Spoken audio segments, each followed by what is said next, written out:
அஸ்ஸலாமு அலைக்கும் வரஹ்மத்துல்லாஹி வபரகாத்துஹு.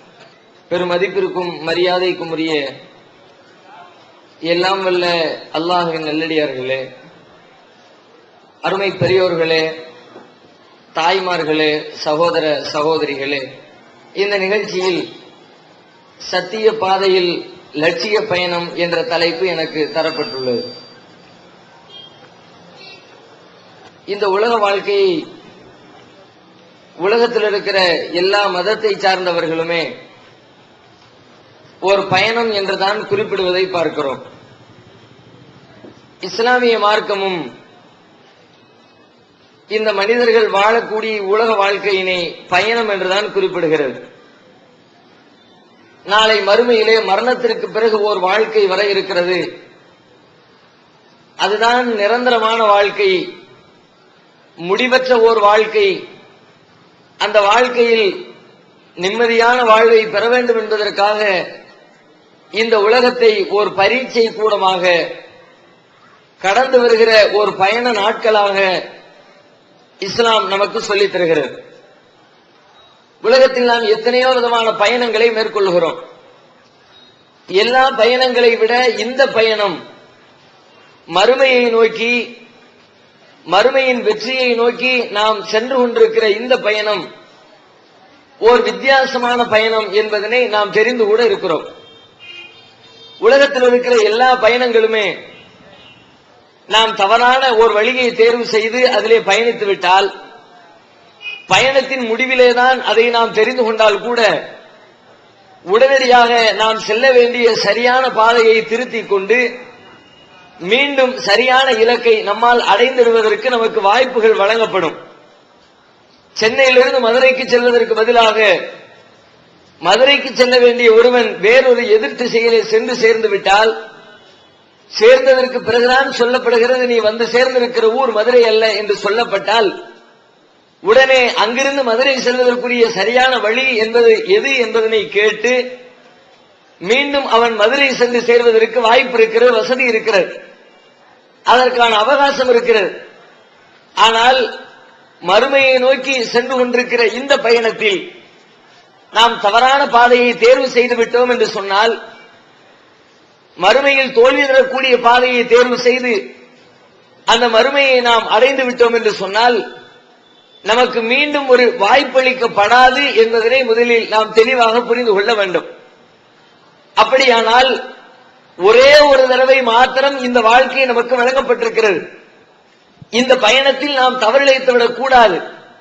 கண்ணும் கருத்துமாக நாம் செல்லுகிற பாதை சத்திய பாதை தானா, சரியான பாதை தானா, நேரிய பாதையில் நாம் சென்று கொண்டிருக்கிறோமா அல்லது தவறான பாதையில் நாம் வழிநடத்தப்பட்டுக் கொண்டிருக்கிறோமா என்பதையெல்லாம் நாம் பயணித்துக் கொண்டிருக்கிற இந்த நேரத்திலேயே சுதாரித்து நிதானித்து சிந்தித்து, ஒருவேளை தடம் புரண்டிருந்தால், நாம் செல்லுகிற பாதை இலக்கை நோக்கிய பாதையாக இல்லாமல், நமது லட்சியத்தை அடைவதற்கு உறுதுணை புரியக்கூடிய பாதையாக இல்லாமல் தவறான பாதையாக அசத்திய பாதையாக இருக்கும் என்று சொன்னால், உடனடியாக திருத்திக் கொண்டு சரியான பாதையின்பால் செல்ல வேண்டிய கடமையும் கட்டாயமும் இந்த பயணத்தில் இருக்கிற ஒவ்வொரு மனிதனுக்கும் இருந்து கொண்டிருக்கிறது.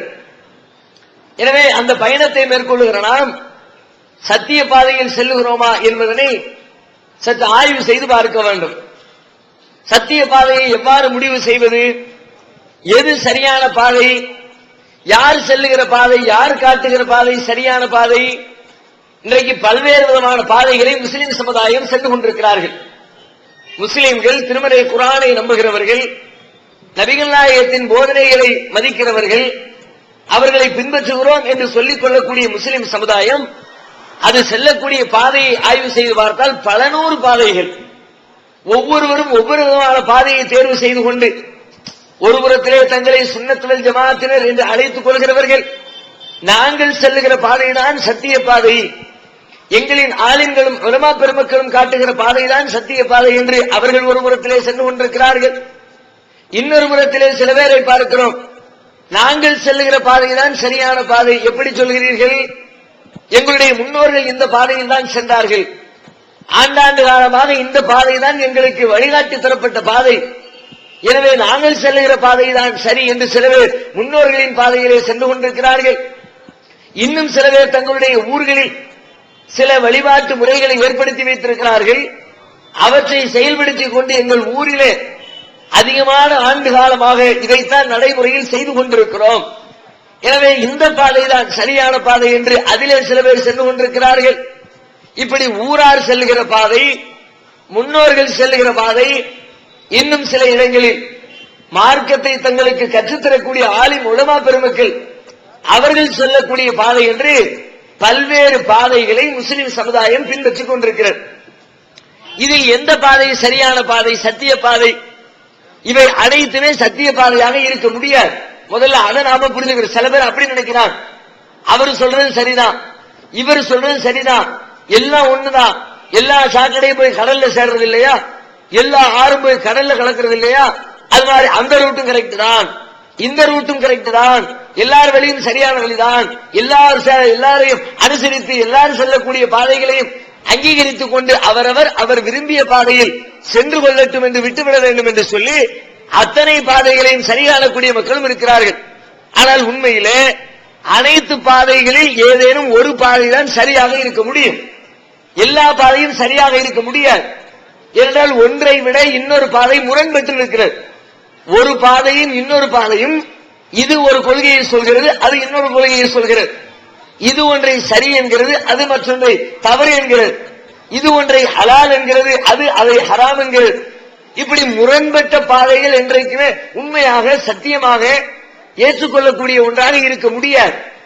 நடைமுறை வாழ்க்கையில் எடுத்துக் கொள்ளுங்கள். நடைமுறை சார்ந்த வாழ்க்கையில முரண்பட்ட ரெண்டு கருத்தை சொல்லக்கூடிய ஒருத்தரை நாம நம்புவோமா?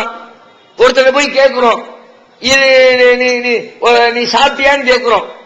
ஒண்ணு அவர் சாப்பிட்டேன் என்று சொல்ல வேண்டும், அல்லது நான் சாப்பிடலன்னு சொல்லணும்.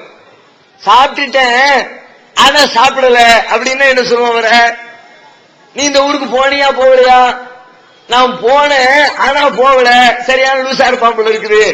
இவ்வளவு நேரம் நல்லா தன்னா பேசிக்கிட்டு இருந்தான், அதுக்குள்ள இவனுக்கு என்ன ஆயிடுச்சு, மரகண்ட மாதிரி பேசுறானோ. ஏன்? ரெண்டும் முரண்பட்ட பண்புகள்.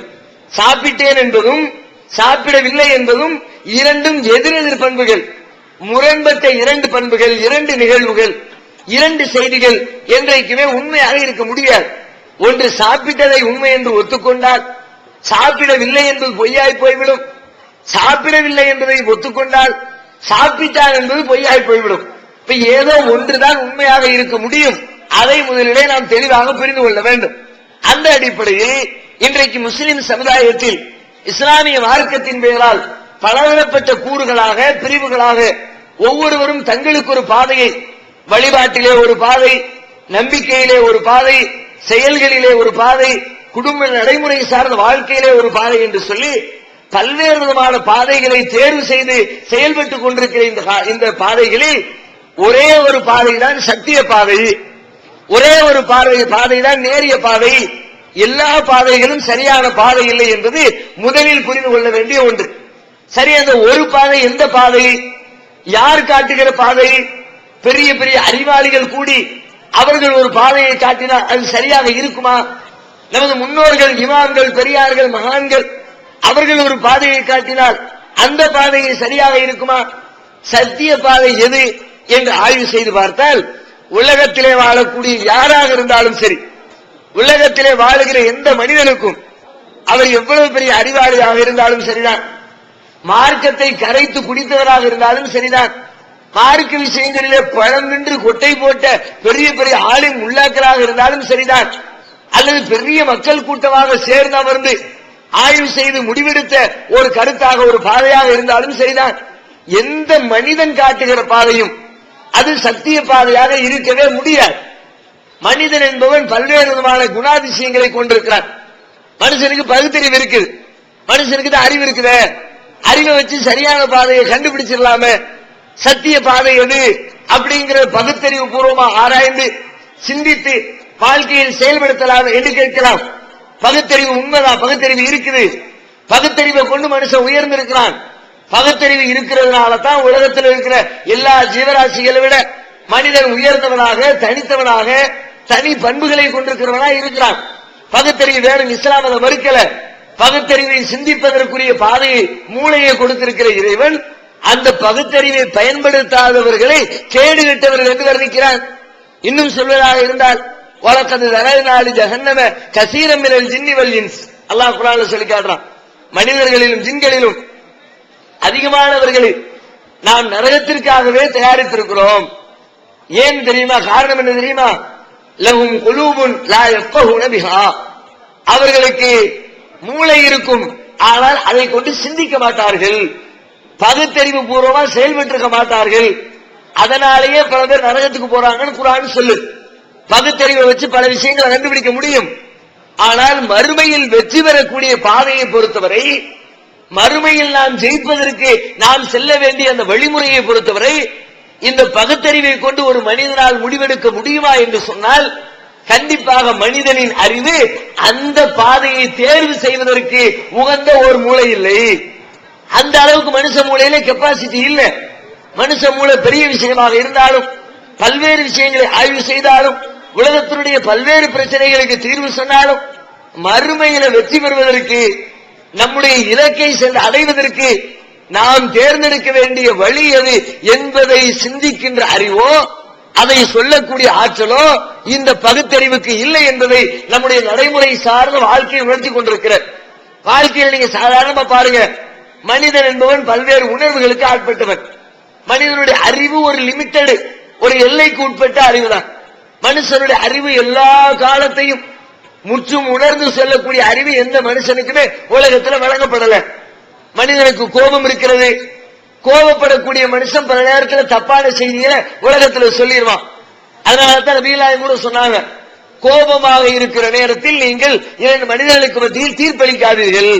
ரெண்டு பேருக்கு மத்தியில் பிரச்சனை வருது, நான் நடுவரா இருந்து, நான் ஒரு நீதிபதியா இருந்து விசாரித்து தீர்ப்பு சொல்லக்கூடிய இடத்தில் இருந்தால், எனக்கு கோபம் இருக்கிற நேரத்தில் விசாரணை எடுத்துக்கொள்ள கூடாது, தீர்ப்பு சொல்லக்கூடாது. ஏன்? ரெண்டையும் நான் சரியா விசாரிக்க மாட்டேன். கோப நேரத்தில் அவசரப்பட்டுருவேன். நியாயமா இருக்கிறது அநியாயமாப்படும், அநியாயமா இருக்கிறது நியாயமாப்பட்டுரும். அதனால அந்த நேரத்தில் பிரச்சனையை ஒத்தி வைத்து விட்டு கோபம் எல்லாம் தணிந்ததற்கு பிறகு அந்த விசாரணையை வைத்துக் கொள்ள வேண்டும். அப்பதான் சரியா விசாரித்து நிதானமா சிந்தித்து முறையாக மூளை செயல்படும். கோபப்படுற நேரத்தில் மூளை சரியா செயல்படாது. இப்படி பல்வேறு காரணங்களினால் மனிதனுடைய மூளை சரிவர செயல்படாமல் போவதற்கு வாய்ப்பு இருக்கிறது. உண்மையை மறைப்பதற்கு வாய்ப்பு இருக்கிறது. சுயநலம் இருக்கிறது, வெறுப்பு இருக்கிறது, பணத்து ஆசை இருக்கிறது. இப்படி பல்வேறு தடங்களினால் மனிதன் ஒரு உண்மையை கண்டறிந்தால் கூட அதை சொல்லும்போது தப்பு பண்ணிடுவான். இதுதான் ரைட்டுன்னு தெரியும். ஆனா இந்த ரைட்டான கருத்தை சொன்னால் அதனால் தனக்கு வரக்கூடிய 50 ரூபாய் வருமானம் கெட்டு போகும் என்று இருந்தால் அந்த சரியான முடிவை மனுஷன் சொல்ல மாட்டேங்கிறான். நமக்கு 50 ரூபாய் வருமானம் வேணும், அதுதான் பெருசா இருக்கு. பணத்தின் மீது இருக்கிற ஆசையினால் சத்தியம் இது என்று தெரிந்தாலும் கூட பல பேர் அந்த சத்தியத்தை மறைத்து விடுகிறார்கள். ஒருவர் மீது கொண்டிருக்கிற பாசம், அவர் பக்கம் அநியாயம் இருக்கிறது என்று தெரிந்தால் கூட அவரை கண்டிக்காம, அவர் மீது குற்றம் சொல்லாம, அவரை சரியானவர் தான் என்று வக்காலத்து வாங்க வைக்கிறார். ஒருவர் மீது கொண்டிருக்கிற வெறுப்பு, அவர் சரியாவே நடந்திருந்தாலும் சரிதான், என்னையாட்டால் இப்படி பேசிட்டான் என்று சொல்லி அவன் மீது தப்பான செய்தி, அவன் சரியாகத்தான் பேசினான் என்று தெரிந்தாலும் கூட ஒருவர் மீது கொண்டிருக்கிற வெறுப்பு தப்பான முடிவை சொல்ல வைக்கிறது. ஒருவர் மீது கொண்டிருக்கிற பாசம் தப்பான முடிவை பேச வைக்கிறது. ஒரு பணத்தின் மீது கொண்டிருக்கிற மோகம் தப்பான கருத்துக்களை சொல்ல வைக்கிறது, உண்மையை மறைக்க தூண்டுகிறது. அப்படியானால் மனிதனுடைய அறிவு ஒரு எல்லைக்கு உட்பட்டதாக, அவனுடைய உண்மையை கண்டறிய முடியாத தடைக்கு உட்பட்டதாக. இன்னும் சில நேரத்தில் பாருங்க, நல்ல தெரியும் தப்புதான் என்று சொல்லி ஆனாலும் அந்த தப்பானதிலிருந்து தன்னை விலக்கிக் கொள்ள முடியாமல், சிகரெட் குடிக்கிறது தவறு நல்லா தெரியுது மனிதனுடைய மூளைக்கு, தவறு என்று சொல்லுகிறவர் தான் வாயில வச்சு ஊதிக்கிட்டு இருக்கிறார். அவருக்கு ஊதும் போதே சொல்ல தப்புதான்ப்பா நல்லா தெரியுது, ஆனால் தெரிந்தால் கூட அவன் மூளை அவன் மீது ஆதிக்கம் செலுத்தி எப்படி நீ குடிக்க வச்சு தப்புதான் நிப்பாட்ட வைக்கிறா, அந்த கெப்பாசிட்டி மூளைக்கு இல்ல. தப்பானது என்று உணர்ந்தால் கூட அதை உலகத்திற்கு சொல்வதிலே பல்வேறு விதமான தடைக்கற்கள் மனிதனுடைய மூளைக்கு இருக்கிறது. பகுத்தறிவு உயர்ந்ததாக இருந்தாலும் சரிதான், எவ்வளவு பெரிய மனிதனாக இருந்தாலும் சரிதான், எவ்வளவு பெரிய அறிஞராக இருந்தாலும் சரிதான், எவ்வளவு பெரிய மக்கள் கூட்டம் கூடி இந்த முடிவை எடுத்திருந்தாலும் சரிதான், அங்கே சரியானதை கண்டுபிடிப்பதற்கு வாய்ப்புகள் ரொம்ப ரொம்ப குறைவு. இன்னும் சொல்வதாக இருந்தால், ஒரு மனிதர் சரியான பாதையை கண்டுபிடிச்சிட முடியும் என்று சொன்னால், தப்பே செய்யாம சரியான ரூட்டை ஒருத்தர் செய்ய முடியும், காட்ட முடியும் என்று சொன்னால், அதற்கு அதிகம் தகுதி படைத்தவர்கள் நபிமார்கள். நபிமார்கள் கரெக்டான ரூட்டை தான் காட்டினாங்க உலகத்துக்கு. இறைவனுடைய வழிகாட்டுகளை ஏற்று, இறைவன் சொல்லக்கூடிய போதனைகளை நம்பி, அதை உலகத்துக்கு உள்ளதை உள்ளபடி சொன்னார்கள்.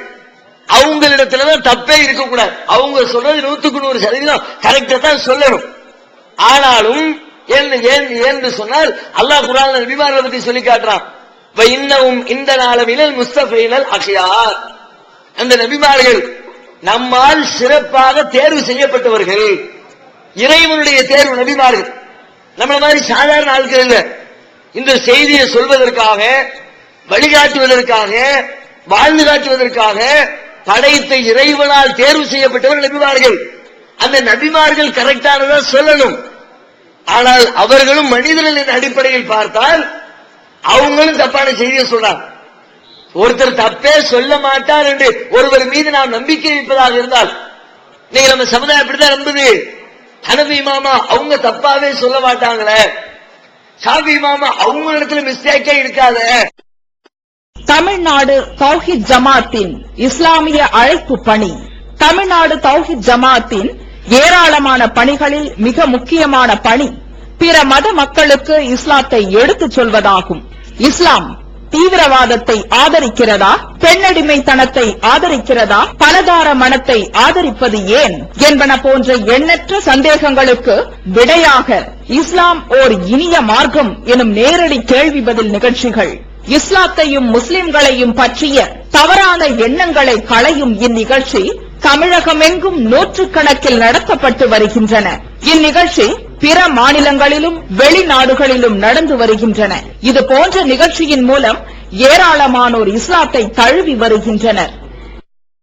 இது மட்டுமல்லாது, இஸ்லாத்தை அறிந்து கொள்ள விரும்பும் பிற மத மக்கள் ஒரு அஞ்சல் அட்டை அனுப்பினால் போதும், திருக்குரான் மொழிபெயர்ப்புகள், இஸ்லாமிய நூல்கள் மற்றும் பல ஆடியோ வீடியோ சிடிக்கள் என இலவசமாக அனுப்பி வைக்கப்படுகின்றன.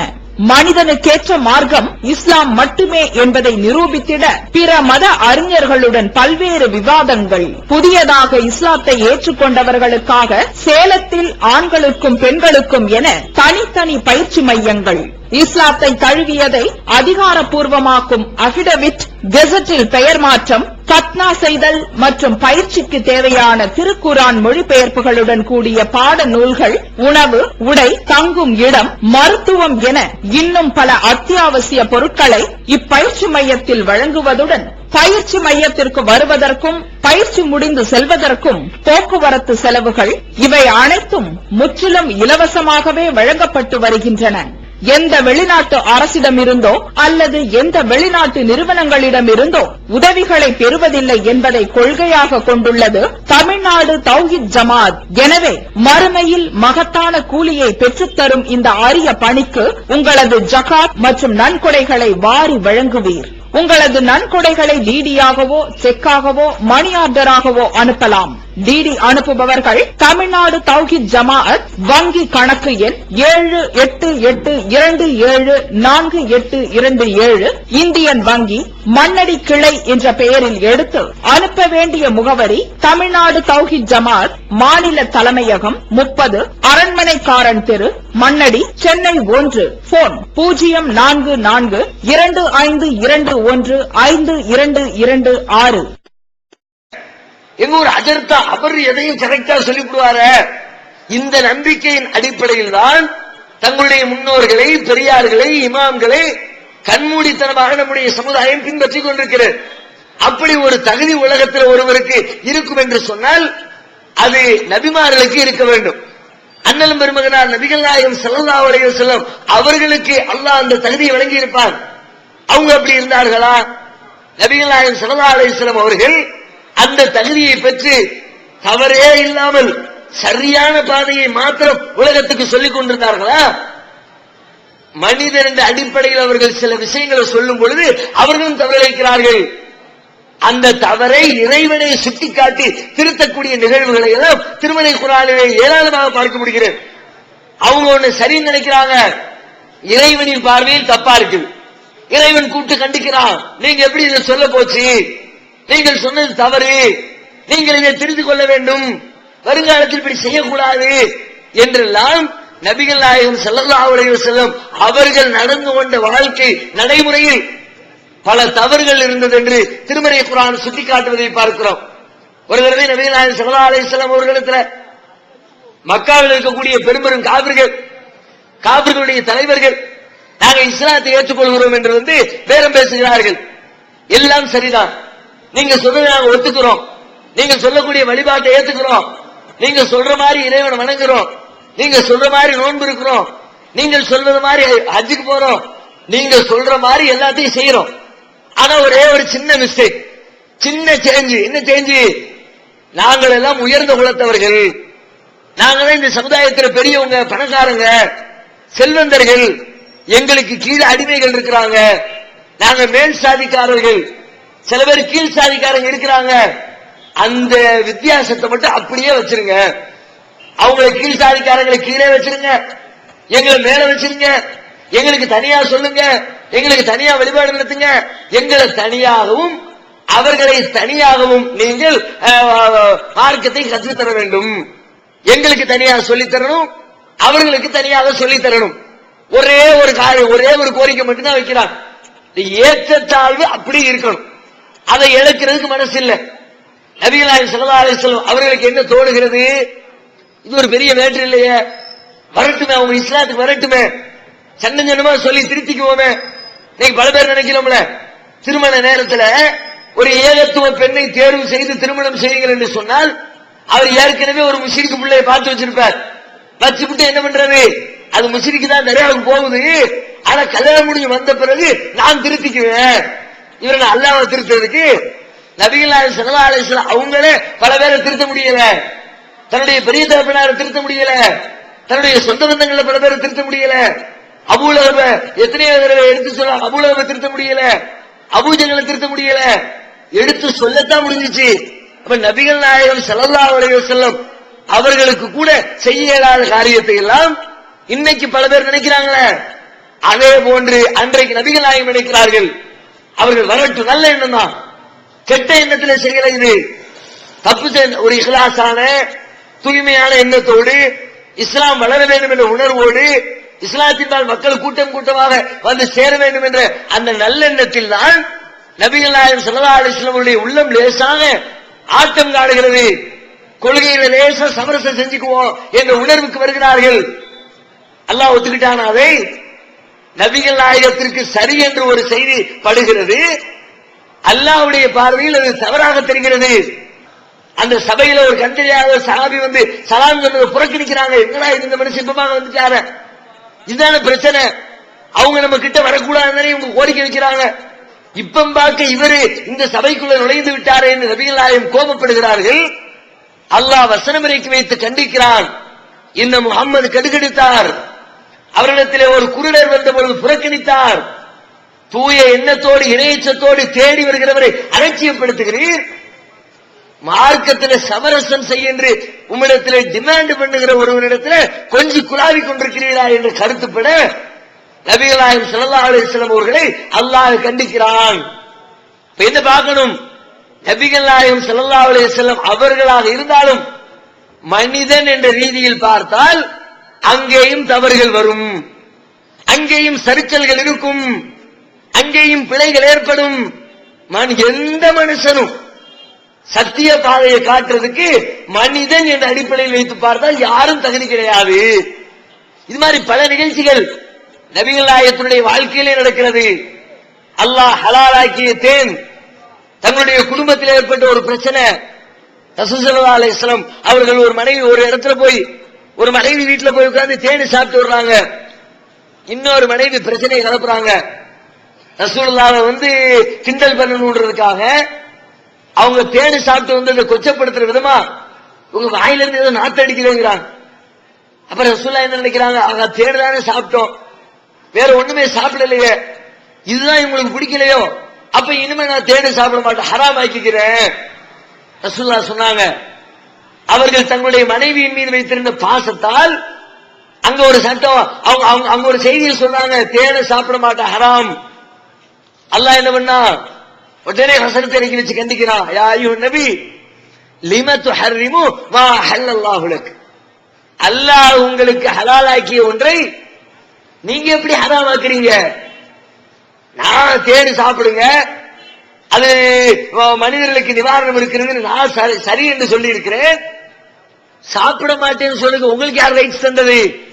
சொல்லக்கூட தபுத்தகி மருளாத்த அஸ்வாதிக், உம்முடைய மனைவியருடைய திருப்திக்காக இப்படி செய்வீரா? கடுமையான வார்த்தைகள் அல்லாஹ் நபிகள் நாயகத்தை கண்டிக்கிறார். இது மாதிரி பல நிகழ்வுகள். பத்ர் யுத்தம் நடக்கிறது. பத்ர் யுத்தத்தில் கைதிகளாக சில பேர் பிடிக்கப்படுகிறார்கள் எதிர்த்தரப்புல. ரசூலுல்லாஹ் கேட்கிறாங்க, என்ன பண்றது? இவங்களை அடிமைகளா வச்சுக்கிறவா அல்லது நஷ்டீட வாங்கி விடுதலை பண்ணிடுவா? இந்த அடிமைகள் விஷயத்தில் எப்படி நடந்துக்கிறது? சஹாபாக்கள் ஆலோசனை கேட்கிறாங்க. ஒவ்வொரு சஹாபியும் ஒவ்வொரு ஆலோசனையை சொல்றாங்க. அப்ப உமர் ரலியல்லாஹு அன்ஹு சொல்றாங்க, அல்லாஹ்வுடைய தூதரே, இந்த எதிரிகளை சும்மா விட்டு வைக்கிறதா? இவங்களை நீங்க திரும்ப ஊருக்கு அனுப்பினால் திரும்பவும் ஊர்ல போய் படை திரட்டி முஸ்லிம்களை அழிப்பதற்கு, இஸ்லாத்தை கருவறுப்பதற்கு திட்டம் தீட்டி ஆயுதத்தை தயார் செய்து கொண்டு வரக்கூடிய நிலையில் இவர்களை நீங்கள் திரும்ப அனுப்ப போகிறீர்களா? ஒரு ஆளை மிச்சம் வைக்க கூடாது, எல்லாரையும் காலி பண்ணுங்க. போர் தர்மத்தின் அடிப்படையில் பேசுறாங்க. நபிகள் நாயகம் ஸல்லல்லாஹு அலைஹி வஸல்லம் பல பேருக்கு கருத்து கேட்கிறாங்க. கடைசியில ரசூல் ஸல்லல்லாஹு அலைஹி வஸல்லம் முடிவு எடுக்கிறாங்க, நஷ்டஈட வாங்கிட்டு விடுதலை பண்ணிடுவோம். எதுக்கு இவங்களை மரண தண்டனை எதுக்கு கொடுக்கணும்? எல்லாம் சொந்த பந்தங்களா இருக்கிறாங்க, நஷ்டஈடு வேற கிடைக்கும், கவர்மெண்ட்டுக்கு உதவியா இருக்கும், ஏழை எளிய மக்களுக்கு அதை வச்சு ஹெல்ப் பண்ணலாம் என்றெல்லாம் பல எண்ணத்தின் அடிப்படையில் நபிகள் நாயகம் முடிவெடுத்து எதிரிகளிடத்திலே நஷ்டஈட்டை வாங்கி கொண்டு அவர்களை திரும்ப ஊருக்கு அனுப்பி விடுகிறார்கள். அல்லாஹ் பொறுத்துக்கிட்டானா? அவங்க பார்வையில் இது சரி, நபிகள் நாயகத்தின் பார்வையில் இது சரி, நல்லதுதானே செஞ்சோம், இதுல என்ன தவறு? இது ஒரு குற்றம் இல்லையே, ஏழைகளுக்கு பணம் உதவி ஆகுமே, சொந்த பந்தங்களை போட்டு இதுக்கு மரண தண்டனை கொடுக்கணும். ரசூலுல்லாஹ் இப்படி நினைச்சாங்க. அல்லாஹ் என்ன பண்ணா, மாகாணலின் நபி ஐயகூன லஹு அஸ்ரா ஹத்தா யுஸ்கின ஃபில் அர்ளி. எந்த நபிக்கும் தகுதி இல்லை எதிரிகளை பூமியிலே கருவறுக்கிற வரைக்கும் அவங்களை விட்டு வைக்க கூடாது.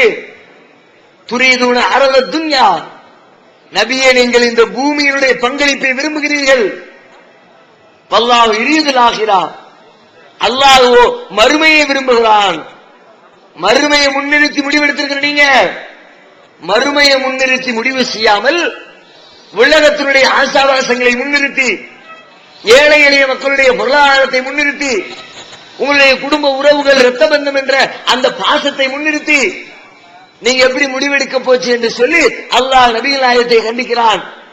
இப்படி நபி அவர்களுடைய வாழ்க்கையில் சில தவறுகள் நடைபெற்று அந்த தவறையும் திருமறை குர்ஆன் வழியாக சொல்லி காட்டி அல்லாஹ் சரி செய்து விட்டான்.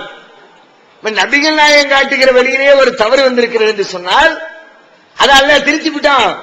இப்ப அந்த தவறானது இல்ல, அவங்க முடிவெடுத்த உடனே சரி செய்யப்பட்டுருச்சு. ஆனா இன்னைக்கு இருக்கக்கூடிய ஆளுங்களுக்கு இந்த கேரண்டி உண்டா? அவர் தப்பாக ஒரு வழிகாட்டுதலை முன்வைத்தால் அல்லாஹ் அதை திருத்துவானா? இப்பொழுது வஹி இறங்குகிறதா? நம்முடைய ஆளுங்கள் நமக்கு ஒரு வழிகாட்டுதலை முன்வைத்தால் இதுதான் ரைட்டு, இந்த பாதையெல்லாம் போகணும், இப்படிதான் நீங்க தொழுகணும், இப்படிதான் நீங்க நோன்பு இருக்கணும் என்று அவர்கள் நமக்கு ஏதேனும் ஒரு வழியை காட்டினால், அந்த வழியில் ஒரு தவறான செய்தி அவர்கள் சொன்னால் அந்த தவறை திருத்துவதற்கு இறைவன் வருவானா? வஹி வருமா? குர்ஆன் அருளப்படுமா? சட்டங்கள் திருத்தப்படுமா? எதுக்குமே வாய்ப்பில்ல. நபிகள் நாயகத்துக்கு அந்த சான்ஸ் இருந்துச்சு, உலகத்தில் இருக்கிற வேற எந்த மனுஷனுக்கும் அந்த சான்ஸ் இல்லை. இமாம் அபூ ஹனீஃபா ரஹ்மத்துல்லாஹி அலைஹி அவர்களுக்கு அந்த வாய்ப்பில்லை. இமாம் ஷாஃபி ரஹ்மத்துல்லாஹி அவர்களுக்கு அந்த வாய்ப்பில்லை. அஹ்மத் பின் ஹம்பல் அவர்களுக்கு வாய்ப்பில்லை. மாலிக் ரஹ்மத்துல்லாஹிக்கு வாய்ப்பில்லை. உலகத்தில் நீங்க பார்க்கிற எந்த மனிதனுக்கும் அவர்கள் தவறாக சொல்வதற்கு வாய்ப்பு இருக்கிறது. அந்த தவறு சத்திய பாதையை நம்மை விட்டு வழிதவர செய்துவிடும். நேரான பாதையை காட்டக்கூடிய ஆற்றல் அவர்களுக்கு இல்லை. வேறு யாருக்கு அந்த ஆற்றல்? யாரு சொல்ல முடியும்? சத்திய பாதையை காட்டக்கூடிய அறிவு, ஆற்றல், திறமை, நுட்பம், நுண்ணறிவு யாருக்கு இருக்கிறது? இந்த மனிதர்களை எவன் படைத்தானோ, இந்த உலகத்தை எவன் உருவாக்கினானோ, இந்த அண்ட சராசரங்களை எவன் படைத்தானோ, முக்காலத்தையும் இவன் அறிந்து வைத்திருக்கிறானோ, அந்த இறைவனுக்கு மாத்திரம்தான் சத்திய பாதை எது என்பதை காட்ட முடியும். உலகத்தில் வேற யாரும் சத்திய பாதையை காட்ட முடியாது. அந்த ஒருத்தனுக்கு தான் அந்த ஆற்றல் இருக்குது. வேற யாரு காட்டினாலும் தப்பு தவறுமாக காட்டுவாங்க. நான் ஒரு முடிவு உங்களுக்கு சொல்லுவேன், ஒரு விஷயத்தில் இப்படி நடந்துக்குங்க, என்ன வச்சு சொல்லுவேன். எனக்கு என்ன அறிவு இருக்குதோ, நான் என்ன அனுபவப்பட்டனோ, நான் என்ன முடிவு எடுத்தனோ, என் ரேஞ்சில் உட்கார்ந்து நான் ஒரு தீர்ப்பை சொல்லுவேன். இன்னைக்கு மனிதர்கள் சட்டம் இயற்றி வைத்திருக்கிறார்கள், கோர்ட்டுகளில் நீதிமன்றங்களில் தீர்ப்பளிக்கப்படுகிறது, சட்ட புத்தகங்கள் எழுதி வச்சிருக்கிறாங்க. எப்படி அவங்க இஷ்டத்துக்கு அவங்க மனம் போன போக்குல ஒரு தண்டனை, இத்தனை ஆயிரம் ரூபாய் கொடு, இத்தனை மாசம் ஜெயில வை. ஆனால் அந்த தீர்ப்பு இன்றைக்கு உலகத்துக்கு பயன் தருகிறதா?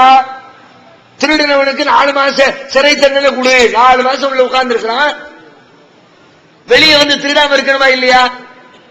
மனிதர்கள் ஒரு தீர்ப்பளிக்கிறார்கள், ஒரு வழியை காட்டுகிறார்கள். அந்த வழி கரெக்டாக இருந்தால் இவன் கொடுக்கக்கூடிய தண்டனை ஜெயிலுக்கு போயிட்டு வந்தவுடன் இவனை திருத்தணும். திருத்துகிறதா?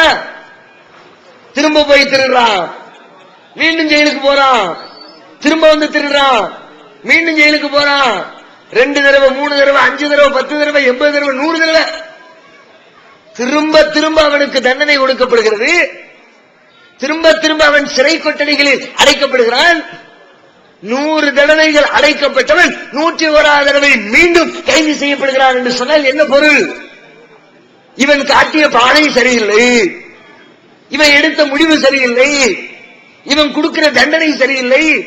இந்த அரசு கொடுக்கக்கூடிய தண்டனை சரியான தண்டனையாக இருந்தால் முதல் தடவை ஜெயிலுக்கு வந்துட்டு போன உடனே மறு தடவை கரெக்டா இருக்கணும், ஊருக்குள்ள திருடாம இருக்கணும். அந்த தண்டனை அவனை திருத்தி இருக்க வேண்டும்.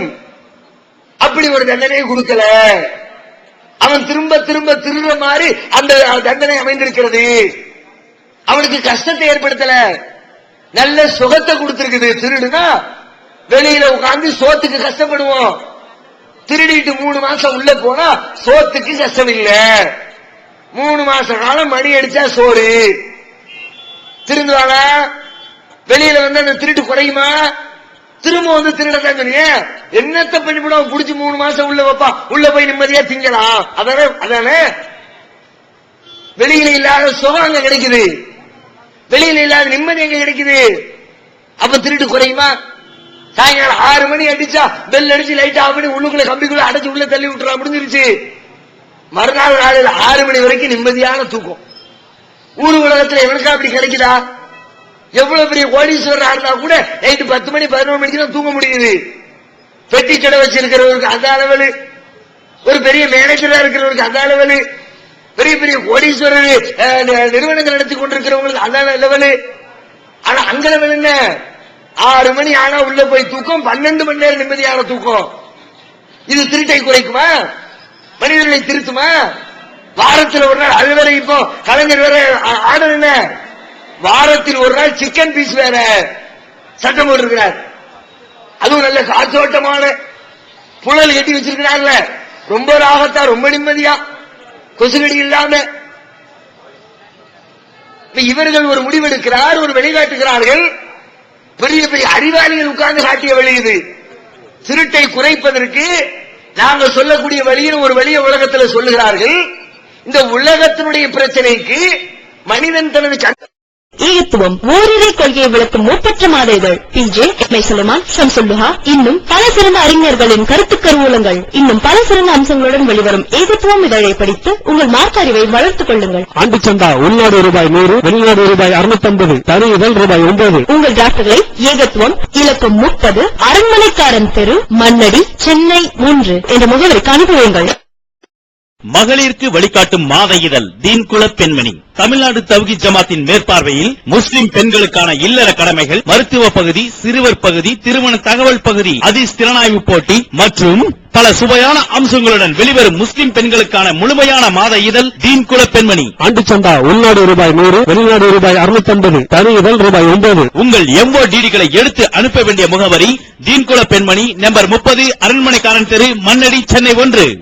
உங்களுக்கு முன்னால் காணக்கூடிய பிரச்சனைக்கு அதுக்கே இவனுக்கு சரியான தீர்வு சொல்ல முடியவில்லை என்றால், சரியான பாதையை காட்ட முடியவில்லை என்றால், மனிதன் தன் கண்களால் காணாத தனது மரணத்திற்கு பிறகுதான் காணக்கூடிய அந்த மறுமை லட்சியத்தை அடைவதற்குரிய வழியை பாதையை இந்த மனிதனால் காட்ட முடியுமா? சத்திய பாதை எதுன்னு உலகத்துல உன் கண்ணுக்கு எதிரில் தெரியுது. பிரச்சனை என்னன்னு, பிரச்சனையுடைய ஆணி வேற என்னன்னு தெரியுது. எதை வச்சா பிரச்சனை முடியும்னு தெரியுது.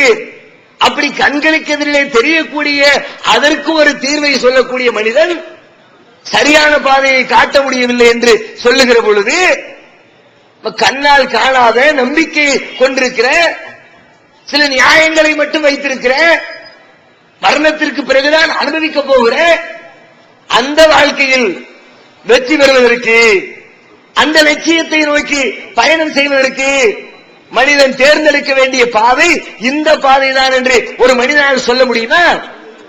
எந்த மனுஷன் சொல்ல முடியாது. மனிதனை எவன் படைத்தானோ, அவனுக்கு மரணத்தை எவன் கொடுத்தானோ, எவன் மறுமையை ஏற்படுத்தினானோ, எவன் சொர்க்கத்தை உருவாக்கி இருக்கிறானோ, எவன் இந்த உலக வாழ்க்கையை கண்காணிக்கிறானோ, எவன் இந்த வாழ்க்கைக்கு தண்டனை கொடுப்பானோ, எவன் இந்த வாழ்க்கைக்கு கேள்வி எழுப்புவானோ, அப்படிப்பட்ட எல்லா அதிகாரங்களையும் தன் கையிலே வைத்திருக்கிற படைத்த இறைவனை தவிர வேறு யாரும் இந்த மனித குலத்திற்கு சத்திய பாதையை காட்ட தகுதியற்றவர்கள். அதை இறைவனே சொல்லி காட்டுறான். முதலாக உலகத்திற்கு மனிதனை அனுப்பி வைத்த இறைவன் முதல் போதனை உலகத்துக்கு சொன்ன ஃபர்ஸ்ட் ஆர்டர், உலக மனித குலத்திற்கு இறைவனிடமிருந்து வந்த முதல் வகை செய்தி. அதிலேயே இதற்கு இறைவன் தெளிவுபடுத்துறான். முதலா உலகத்திற்கு அனுப்பப்படுகிறார் யார்? ஆதம் அலைஹிஸ்ஸலாம்.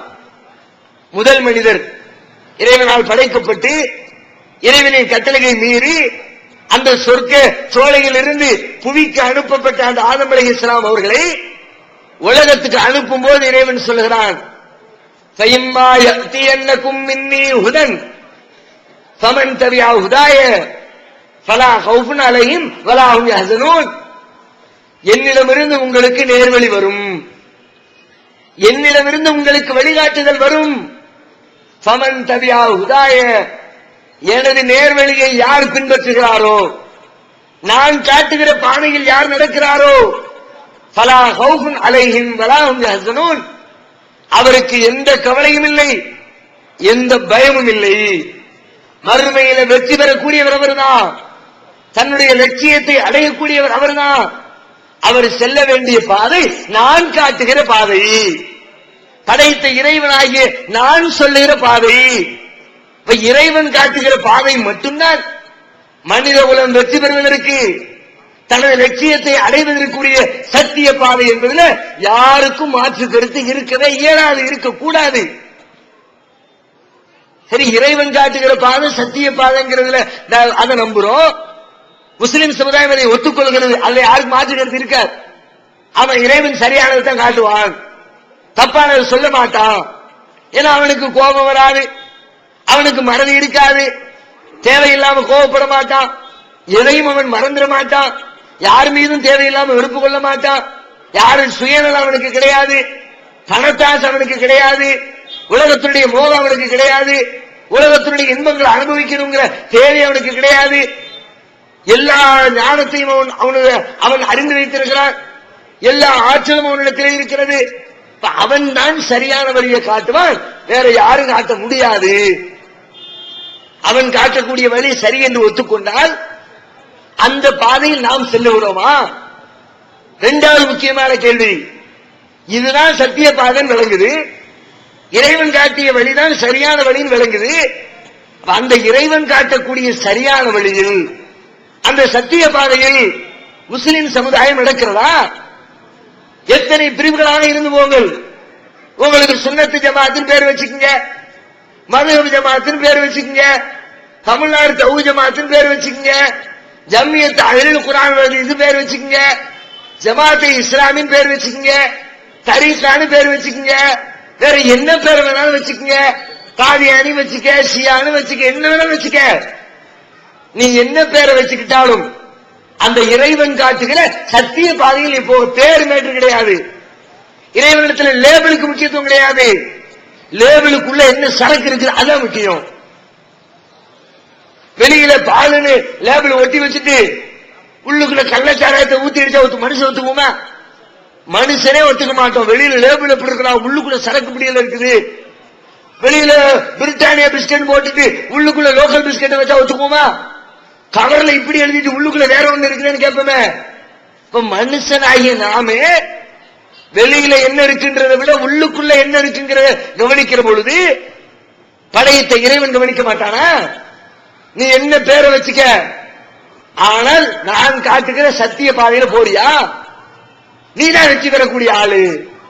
நீ தௌஹீத் ஜமாத்தின் பேரை வச்சுக்கிட்டு நான் காட்டுற வழியில போகலையா, நீ நரகத்துக்கு போற ஆளு. நீ சுன்னத் ஜமாத்தின் பேரை வச்சுக்கிட்டு நான் காட்டுற ரூட்ல நடக்கிறியா, நீ சொர்க்கத்துக்கு போற ஆளு.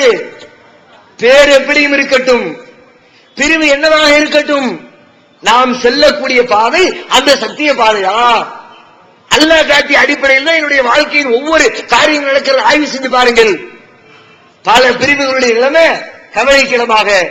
பெரும்பாலானவர்கள் பெயர்ல தான் சத்தியத்தை வச்சிருக்கிறாங்க, பெயர்ல தான் சுன்னத்தை வச்சிருக்கிறாங்க, பெயர்ல தான் தௌஹீத வச்சிருக்கிறாங்க. ஆனால் வாழ்க்கையில தௌஹீத் இல்ல, வாழ்க்கையில சுன்னத்து இல்ல, வாழ்க்கையில இஸ்லாம் இல்ல, வாழ்க்கையில தூதர் காட்டிய முறை இல்ல. வாழ்க்கை நரகத்திற்குரிய வாழ்க்கையாக அமைந்திருக்கிறது. அல்லாஹ் சத்திய வழியை காட்டக்கூடிய இறைவன் சொல்லுகிறான், பல்வேறு போதனைகளை செய்கிறான். இன்னைக்கு சர்வ சாதாரணமா ஊர்ல பாக்குறோம். ஊருக்கு நம்பிக்கை ரீதியாக இஸ்லாத்துல நம்பிக்கை தான் மிக முக்கியமான அம்சம். அந்த நம்பிக்கை ரீதியாக ஆட்டம் காணக்கூடிய சத்திய பாதைக்கு எதிரான நம்பக்கூடிய நம்பிக்கை எவ்வளவு இருக்குது? ஊருக்கு ஊர் கட்டி வைக்கப்பட்டிருக்கிற தர்காக்கள், இறந்தவர்களுடைய பெயரால், பெரியார்கள் மகான்கள் என்ற பெயரால் ஊருக்கு ஊர் பெரிய சமாதியை கட்டி வைத்துக் கொண்டு அங்கே ஒரு கொடிமரத்தை ஏற்றி அங்க எண்ணெய் ஊத்தி அங்க பத்திப்படுத்தி வச்சு அங்க போய் அவளியாக்கள் போய் பெரியார்களே, நாதாக்களே, மகான்களே, நீங்க தான் எங்களுக்கு பிள்ளைய தரணும், நீங்க தான் எங்களுக்கு வேலை வாய்ப்பு தரணும், நீங்க தான் எங்க குடும்பத்தில் வரக்கத்தை செய்யணும், நீங்க தான் எங்களுடைய நோயினுடைய நீக்கணும், நீங்க தான் எங்களுடைய கஷ்டத்தை குறைக்கணும் என்றெல்லாம் இறந்து விட்டவர்களுடைய சமாதிகளில் கட்டடம் எழுப்பி வைத்து கையேந்த கட்டிய ஒரு நிலையை பார்க்கிறோமே. இது சத்திய, இதை செய்யக்கூடிய யாராக இருக்கட்டும், இது சத்திய பாதையா? இது இறைவன் காட்டிய பாதையா அல்லது இறைவன் கண்டிக்கிற பாதையா? இறைவனுடைய வேத வசனங்களை ஆய்வு செய்து பார்த்தால் திருமறை குர்ஆனில் இறைவன் இதை கடுமையாக கண்டிக்கிறான். அல்லாஹ் தன்னை பற்றி சொல்றான், வலம் யகுல்லஹு குஃபுவன் அஹத். அல்லாஹ்வை நீங்க நம்பணும். எப்படி? அவனை போன்று யாரும் இல்லை என்று நீங்கள் நம்ப வேண்டும். அல்லாஹ் செய்யற வேலையை வேற யாரும் செய்ய முடியாது. அவன மாதிரி பார்க்கிறவர் யாரும் கிடையாது, அவன மாதிரி கேட்கிற ஆள் யாரும் கிடையாது, அவன மாதிரி கொடுக்கிற ஆள் யாரும் கிடையாது. அவன் செய்கின்ற வேலையை செய்யக்கூடிய ஆளு உலகத்துல யாரும் கிடையாது. இப்படித்தான் ஒரு முஸ்லீம் நம்பணும். கேட்டா எல்லாரும் அப்படித்தான் சொல்லுவோம், நாங்க அப்படித்தான் நம்புறோம், அல்லாஹ் மாதிரி யாரும் இல்லை நம்பணும்னு சொல்லுவாங்க. ஆனால் வாயில அப்படி சொல்லிவிட்டு வாழ்க்கையை பார்த்தால் அதற்கு நேர் எதிர்மறையாக தர்கால போய் நின்று கொண்டு அவளியாக்களே நீங்க தான் எங்களுக்கு பிள்ளையை தரணும்னு கேட்கிறீங்களே. அல்லாஹ் பிள்ளையை தருவதை பற்றி திருமறை குர்ஆன் என்ன சொல்லுகிறான்? யஹபு லிமன் யஷாஉ இனாசன் வ யஹபு லிமன் யஷாஉ ذுகூர். அல்லாஹ் தான் நாடியவர்களுக்கு ஆண் மக்களை தருகிறான், தான் நாடியவர்களுக்கு பெண் மக்களை தருகிறான்.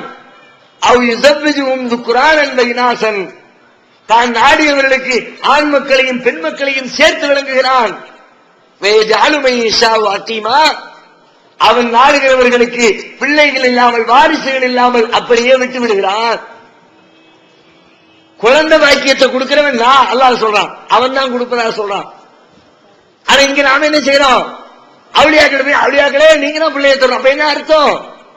உங்களுடைய வாய் சொல்லுகிறது அல்லாஹ் மாதிரி யாரும் இல்லைன்னு, உங்களுடைய வாழ்க்கை சொல்லுகிறது இல்ல இல்ல அவளியாக்களும் தருவாங்க, புள்ள தருவா அல்லாஹ் மட்டும்தான் தருவாங்க. முஹிதீன் தருவாரு, அப்துல் காதர் ஜீலானி தருவாரு, ஷாவுல் மீது பாஷா தருவாரு, ஹாஜா மீது சிஸ்தி தருவாரு, இப்படி ஊருக்கு ஊர் தமிழகத்திலே கட்டி வைக்கப்பட்டிருக்கிற இந்த தர்காக்களை போய் நின்று கொண்டு கையேந்துகிறோமே, அல்லாஹ் செய்யற வேலை அவர் செய்வார்னு நம்முடைய வாழ்க்கை வழியாக வழிபாட்டு வழியாக செயல்படுத்திக் கொண்டிருக்கிறோமே, இது சத்திய பாதையா? அல்லாஹ் கேட்கிறான், அல்லாஹ் சொல்றான், இன்னல்லாஹ லா யக்ஃபிரு அன் யுஷ்ரக பிஹி, அல்லாஹ் அவனுக்கு இணை கற்பிக்கப்படுகிற பாவத்தை ஒரு காலம் மன்னிக்கவே மாட்டான். அவன் இடத்துல யாரையாவது வைத்தால் இறைவன் செய்கிற வேலையை வேறு யாரேனும் செய்வார்கள் என்று ஒரு முஸ்லிம் நம்பினால், இறைவன் செய்யக்கூடிய காரியத்தை வேறு யாரேனும் செய்ய முடியும் என்று ஒரு மனிதர் நம்பினால், அந்த நம்பிக்கை மாத்திரம் இறைவனுக்கு கடுமையான கோபத்தை ஏற்படுத்துகிறது. வேற எந்த பாவத்தை செஞ்சாலும் அவன் விரும்பினா மன்னிச்சிருவான். உலகத்தில் எத்தனையோ பாவத்தை பேசுறோம், விபச்சாரத்தை பத்தி பேசுறோம், தொழுகலை பாவம் தான், நோன்பு வைக்காத பாவம் தான், வசதி இருந்து ஹஜ் செய்யாடி பாவம் தான், செல்வம் இருந்து ஜகாத் கொடுக்காடி பாவம் தான், எத்தனையோ தீமைகளை மனிதர்களாக நாம செய்றோம். ஆனா அந்த தீமைகளை எல்லாம் அவன் விரும்பினால் மன்னிப்பதற்கு வாய்ப்பு இருக்கிறது. ஒரே ஒரு பாவத்தை டிக்ளேர் பண்றான், இந்த பாவத்தை யாரு செஞ்சாலும் மன்னிக்க மாட்டான். அது எவ்வளவு நெருக்கமான ஆளாக இப்ராஹிம் அலைஹிஸ்ஸலாத்துடைய தந்தை, இப்ராஹிம் அலைஹிஸ்ஸலாம் தன்னுடைய தந்தைக்காக அல்லாஹ்விடத்தில் பிரார்த்தனை செய்யறாங்க, அல்லாஹ் என் தந்தையுடைய பாவத்தை மன்னிச்சிடுறா. எப்படிப்பட்ட நபி? அல்லாஹ் தன்னுடைய தோழர் என்று எடுத்துக்கொண்ட நபி, உலக படைப்புகளிலேயே சிறந்த நபி, கைருல் பரியா, படைப்புகளிலே சிறந்தவர் என்று வர்ணனை கொடுக்கப்பட்ட நபி. அவரை மாதிரி முகமது ஸல்லல்லாஹு அலைஹி வஸல்லம் உங்களுக்கு அருள் புரியா இறைவா என்று அல்லாஹ்விடத்தில் கையேந்துகிற அளவுக்கு அருள் வளங்கள் இறைவனால் அதிகம் அதிகமாக அள்ளி சொரியப்பட்ட ஒரு நபி. அந்த நபி தன்னுடைய தந்தை இணை கற்பித்து விட்டார், அந்த பாவத்திற்காக அல்லாஹ்விடத்தில் கையேந்தி, யா அல்லாஹ் எங்க அத்தா தெரியாம பாவம் பண்ணிட்டாரு, அவர் பாவத்தை மன்னிச்சிருன்னு கேட்கிறாங்க. அல்லாஹ் என்ன சொன்னான்? இப்ராஹிமே உமக்கு தகுதி இல்லை. வமா கான இஸ்திக்ஃபார் இப்ராஹிம் லி அபி, இப்ராஹிம் தன்னுடைய தந்தைக்கு பாவ மன்னிப்பு கேட்டாரு, அதை நாம ஏத்துக்கல, நாம் அவரை கண்டித்தோம். அல்லாஹ்வுடைய விரோதிக்கு நீங்கள் அல்லாஹ்விடத்தில் மன்னிப்பு கேட்கிறீர்களா? இப்ராஹிம் அலைஹிஸ்ஸலாம் சொன்ன உடனே ஆஹா தப்பு பண்ணிவிட்டேன், அல்லாஹ் எங்க அத்தாவா இருந்தாங்க, அவர் இணை கற்பிக்கிறாரு, பெரும்பாவம் பண்றாரு, உன்னுடைய விரோதின்னு சொல்லிவிட்ட, இனிமே நான் அவருக்காக பாவ மன்னிப்பு தேட மாட்டேன், நான் அவரை விட்டு விலகிக் கொள்கிறேன். யாரு சொல்றா? திருமறை குர்ஆனிலே சிலாகித்து சொல்லப்பட்ட இப்ராஹிம் அலைஹிஸ்ஸலாம் தன்னுடைய தந்தைக்காக பாவ மன்னிப்பு தேட முடியல, நூஹ் அலைஹிஸ்ஸலாம் தான் பிள்ளைக்காக பாவ மன்னிப்பு தேட முடியல. நூஹ் நபி கேட்கிறாங்க, யா அல்லாஹ் இறைவா என் பிள்ளை இந்த பணியின் அகலி, என் பிள்ளை என் குடும்பத்தை சேர்ந்தவன், அவன் என் கண்ணுக்கு முன்னாடி அழிய போறான், அவனை நீ காப்பாத்து மன்னிச்சிரு கையேந்துறாங்க. அல்லாஹ் என்ன சொன்னா? யானூ இன்ன உலைஸ மின் அஹ்லிக், அவன் உன் குடும்பத்தை சேர்ந்தவனே இல்லை. ஏன்? நீங்க கொண்டு வந்த மார்க்கத்தை நம்பல, அவன் எனக்கு இணை கற்பிக்கிறான், பெரும் பாவம் செய்யறான், அவனை இந்த இடத்துல வைக்காத, அவனுக்கு பாவ மன்னிப்பு கேட்காத, இது மாதிரி மூலத்தனமான கேள்விய ஏன்ட்ட கேட்காத, இது முட்டாள்தனமான கேள்வி. அல்லாஹ் கண்டிக்கிறான். இன்னும் தெளிவா சொல்றான், வமா கான லின்னபிய்யி வல்லதீன ஆமனு அய்யஸ்தக்ஃபிரு லில் முஷ்ரிகீன் வலவ் கானு உலி குர்பா, எந்த ஒரு நபிக்கும் தகுதி இல்லை, எந்த ஒரு மூமினுக்கும் அருகதை இல்லை, இணை கற்பிக்கக்கூடியவர்களுக்கு பாவ மன்னிப்பு கேட்பதற்கு அருகதை இல்லை. அவர் எவ்வளவுதான் நெருங்கிய உறவினராக இருந்தாலும் சரிதான். அண்ணலம் பெருமகனார் நபிகள் நாயகம் ஸல்லல்லாஹு அலைஹி வஸல்லம் சொல்கிறார்கள், நான் என் இறைவனிடத்திலே அனுமதி கேட்டேன், இஸ்தஅதன்து லி ரப்பி, என் ரப்பிடத்திலே நான் அனுமதி கேட்டேன். எதற்கு? என்னுடைய தாய்க்காக பாவ மன்னிப்பு கேட்பதற்கு அனுமதி கேட்டேன். அவன் அதை மறுத்து விட்டான். ரசூலுல்லாஹ் தன்னை பெற்றெடுத்த தாயாருக்கு அவங்க பாவத்தை மன்னிக்கிறதுக்கு அல்லாஹ் எனக்கு ஒரு சான்ஸ் கொடு, நான் கேட்க போறேன்னு கேட்டாங்க. ரசூலுல்லாஹ்வுடைய தாய்க்கு அந்த வாய்ப்பு கிடைக்கல. நபிகள் நாயகத்துக்கு பாவ மன்னிப்பு தன்னுடைய தாய்க்காண்டி கேட்பதற்கு ஒரு சான்ஸ் எல்லாம் கொடுக்கல. இந்த அளவுக்கு இஸ்லாத்தில் கண்டிக்கப்பட்ட எச்சரிக்கப்பட்ட ஒரு பெரும் பாவத்தை நம்முடைய நம்பிக்கையிலே சர்வ சாதாரணமாக அல்லாஹ்வுடைய இடத்துல கொண்டு போய் இன்னொருத்தர் உட்கார வைக்கிற பாவத்தை சாதாரணமா செய்யறமே, நன்மை என்ற பெயரால், பரக்கத் என்ற பெயரால், உலக வாழ்க்கை செழிக்கும் என்ற நம்பிக்கையால் அல்லாஹ்வுடைய இடத்துல கொண்டு பாவத்தை செய்யணும். இது சத்திய பாதை இல்லை. நீ எந்த ஜமாத்துல இருந்துக்க, தர்காவுக்கு போறியா, அல்லாஹ்வுடைய பாதை இல்லை. அவளியா கிட்ட கையெழுந்துகிறீர்களா, அல்லாஹ்வுடைய பாதை இல்லை. அங்க போய் விளக்கேற்றுகிறீர்களா, அல்லாஹ்வுடைய பாதை இல்லை. அங்க போய் பத்தி பொறுத்து வைக்கிறீங்களா, அல்லாஹ்வுடைய பாதையில நீங்க நடக்கல. நீங்க சத்திய பாதையில போகல. நம்பிக்கையில, மிக முக்கியமான அகீதா கொள்கையில, செயல்பாட்டிலேயாவது நம்ம சமுதாயம் போகுதா? செயல்பாட்டிலையும் போகல. பல பேரை பார்க்கிறோம், செயல்பாடுகள்லயும் ரொம்ப உயர்ந்த செயல் சொல்றதா இருந்தா தொழுகையை சொல்லலாம். இபாதத்திலே ரொம்ப உயர்ந்த இபாதத்து தொழுகையத்தான் இஸ்லாம் ரொம்ப முக்கியத்துவம் கொடுத்து சொல்லு. நபிகள் ஸல்லல்லாஹு அலைஹி வஸல்லம் கூட சொன்னாங்க, இன்ன அவ்வளமா யுஹாஸபு பில் அப்து யௌமல் கியாமத்தி, கியாமத் நாளையில அல்லாஹ்வுடைய அந்த விசாரணை மன்றத்தில் இபாதத்துகள் சம்பந்தமாக கேள்வி கேட்கும் பொழுது முதல்ல அல்லாஹ் எடுத்து போடுற கேள்வி தொழுகைதான். தொழுது யாரு கேட்பான், தொழுகை எப்படி இருந்துச்சுன்னு கேட்பான். தொழுகையை பத்தி தான் ஃபர்ஸ்ட் கொஸ்டின். அந்த தொழுகை இபாதத்து தானே. சத்திய பாதையில அல்லாஹ் எப்படி காட்டினானோ, அல்லாஹ் தன்னுடைய தூதரைக்கு எப்படி சொல்லி தந்து அவங்க நமக்கு காட்டினார்களோ, அப்படி இந்த தொழுகையை முஸ்லிம் சமுதாயம் நிறைவேற்றுகிறதா? அதுல ஒரு சத்திய பாதையில போய் கொண்டிருக்கிறதா? யோசிச்சு பாருங்கள். தொழுகை நாசமாய் காலையில சுபுக நேரத்துல, டிசம்பர் மாதம், நவம்பர் மாதம், குளிர்ல, மழையில 4 மணி 4:30 மணிக்கு இருட்டில் ஒழுங்கு செய்து தூக்கத்தை விட்டு எந்திக்க முடியாத சிரமத்திலையும் அந்த தொழுகை நிறைவேற்ற வேண்டுமே என்ற உள்ளச்சத்தோடு பயபக்தியோடு கிளம்பி பள்ளிவாசலுக்கு வந்து தொழுகையில நிற்கிறோம். நமக்கு வழிகாட்டக்கூடிய ஆலிம் உலமா பெருமக்கள் நம்முடைய தொழுகையை முறையாக தொழுவித்து தருகிறார்களா? அல்லாஹ் காட்டின விதம் ஒண்ணு, இவங்க தொழுது கொண்டிருக்கிற விதம் வேறொன்று. நன்மைக்காக தொழுகிறீங்க, மறுமையில வெற்றிக்குத்தானே தொழுகிறீங்க, மறுமையில லட்சியத்தை நிறைவேற்றுறதுக்கு தானே தொழுகிறீங்க. அப்படியானால் அந்த இறைவன் காட்டிய அடிப்படையில் உங்க தொழுகை இருக்கணும். எப்படி இருக்குது? தொழுகையை நாசமாக்கி நன்மைகளை கெடுத்து குட்டிச்சுவராக்கி வைத்திருக்கிற நம்முடைய சமுதாயம். தொழுகையில போய் நின்ன உடனே அஜர் சொல்லி தர்றாரு, எப்படி தொழணும். ஃபர்ஸ்ட் போன உடனே நீ நிய்யத்து வை. என்ன நிய்யத்தை வைக்க? சாவி மதம் பள்ளிவாசலுக்கு போய் பாருங்க, அதுக்கு ஒரு பேரை வச்சு ஒரு இமாம வச்சு, சாவி இமாம் இப்படி சொல்லல, அவங்களுடைய பேரால பின்னாடி வந்து சொல்லாங்க. இப்படி முதல்ல நீ நிய்யத்தை வை. நிய்யத்துனா என்ன? ரசூலுல்லாஹ் சொன்னாங்க, இன்னமல் அமாலு பின்னியாத், எந்த அமலா இருந்தாலும் உன்னுடைய எண்ணத்தின் அடிப்படையில் தான் கூலி கொடுக்கப்படும். நிய்யத்துனா எண்ணம்னு அர்த்தம், நினைப்புன்னு அர்த்தம். என்ன நினைச்சுக்கிட்டு செய்யறியோ அதுக்கு அல்லாஹ் கூலி தருவான். நினைச்சுக்கிட்டா போதும், அவ்வளவுதான் மேட்டர் முடிஞ்சது. சுபுகத்தோட போறேன்னு நினைச்சுக்கிட்டு தான் காலையில எந்திரிக்கிறோம், தொழுகைக்கு போறோம்னு நினைச்சுக்கிட்டு தான் ஒண்ணு சேரும், 2 காலத்து தொலை போறோம்னு தெரிஞ்சுக்கிட்டு தான் தக்பீர் கட்டுறோம், இமாமுக்கு பின்னாடி நிக்கிறோன்றத விளங்கிக்கிட்டு தான் இமாம் பின்னாடி நிக்கிறோம், எல்லாத்தையும் தெரிஞ்சுக்கிட்டு தான் அந்த நினைப்போட தான் போய் நிக்கிறோம். அந்த நினைப்புக்கு தான் நிய்யத்துன்னு சொல்றது. ஆனா நம்முடைய நம்ம அறிஞர்கள் நமக்கு சொல்லி தந்திருக்க எப்படி? நிய்யத்தை வை, அந்த களிமண்ல செஞ்சு உள்ளுக்குள்ள ஃபிட் பண்ற அதுல ஒரு மெட்டீரியல், ஒரு பொருளா? அதுக்கு ஒரு மெத்தட சொல்லி தந்து, ஒரு அரபியில ஒரு 7-8 வார்த்தையை சொல்லி தந்து, நவைத்து அன் உஸல்லி லில்லாஹி தஆலா, நான் அல்லாஹ்வுக்காக வேண்டி தொழுவதற்கு நியத்து செய்கிறேன். ஃபர்துடைய சுபுவுடைய ஃபர்து 2 ரக்காத்தை கிப்லாவை முன்னோக்கி இமாமை பின்தொடர்ந்து அல்லாஹ்வுக்காக தொழுவதாக நியத்து செய்கிறேங்கிறது ஒரு பெருசா அரபியில சொல்லி தந்து, அதை மனப்பாடம் பண்ண வச்சு, அதை தக்பீர் கட்டும் போது அந்த நியத்தை சொல்லி முடி. எப்படி?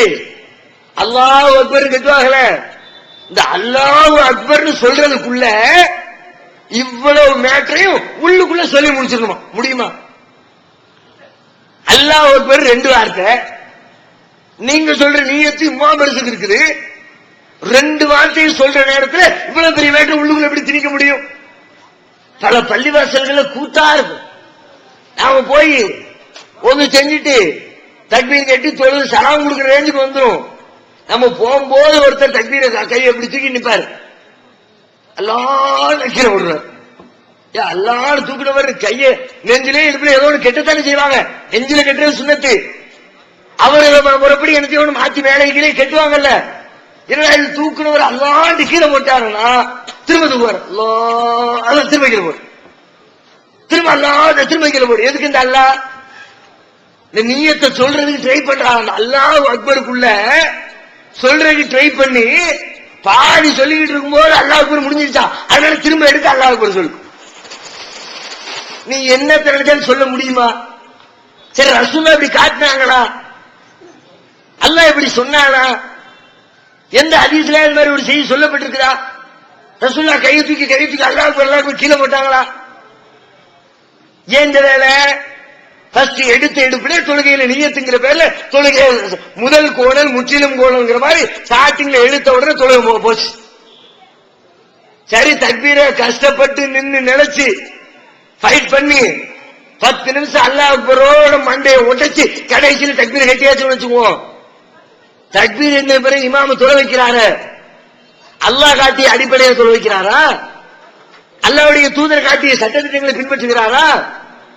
தக்பீர் கட்டின உடனே குர்ஆன் ஓதுற ஸ்டைல பார்க்கணுமே.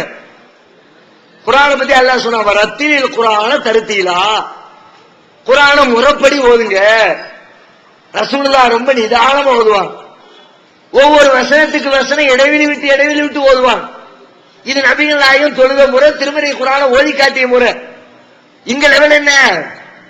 சில நேர தொழுகைகள்ல கரெக்டா ஓதிடுறது, பல நேர தொழுகைகளுடைய லெவல் என்ன? குறிப்பா ரமலான் மாதத்துல இரவு நேரங்களில் தொழுகை என்ற பெயரால் தொழுகையை கேலி கூத்தாக்கி தக்பீர் கட்டி ஓதுவார். அதற்கு அல்ஹம்துலில்லாஹ் ஆரம்பிச்சா வலல்லாஹில தான் மூச்சு விடுறது. அல்ஹம்துலில்லாஹ் ரஹ்மான் மாலிகி வந்து தெரியும் என்ன சொன்னார். இன்னும் சில பேர் அதுல கூட கேப்பு விட்டா பின்னாடி ஆமீன் சொல்றதுக்கு தவிர நிக்கிறான். வலல்லாஹின்னு சொன்ன உடனே ஆமீன் சொன்னது நபிகள் நாயகத்துடைய சுன்னத்து. ஆமீன் சொல்லுங்கன்னு சொன்னாங்க. யாருடைய ஆமீன் மலக்குகளுடைய ஆமீனோடு கலந்து விடுகிறதோ அவருடைய பாவங்கள் எல்லாம் பொறுக்கப்படும். அப்படி எல்லாம் ரசூலுல்லாஹ் ஆமீன் சொல்றதை வலியுறுத்தி இருக்கிறாங்க. அப்ப தொலை வைக்கிற இமாம் என்ன செய்யணும்? நான் வலல்லாஹின்னு சொன்ன உடனே கொஞ்சம் கேப்பு கொடுத்து ஆமீன் விடுறதுக்கு டைம் கொடுக்கணுமா இல்லையா? நம்மளை எதுக்கணுமா? அதுக்காக நீ என்ன எதுக்குறன்ற பேர் அல்லாஹ்வுடைய தொழுகையிலப்பா கேலி கூத்தாக்குறீங்க.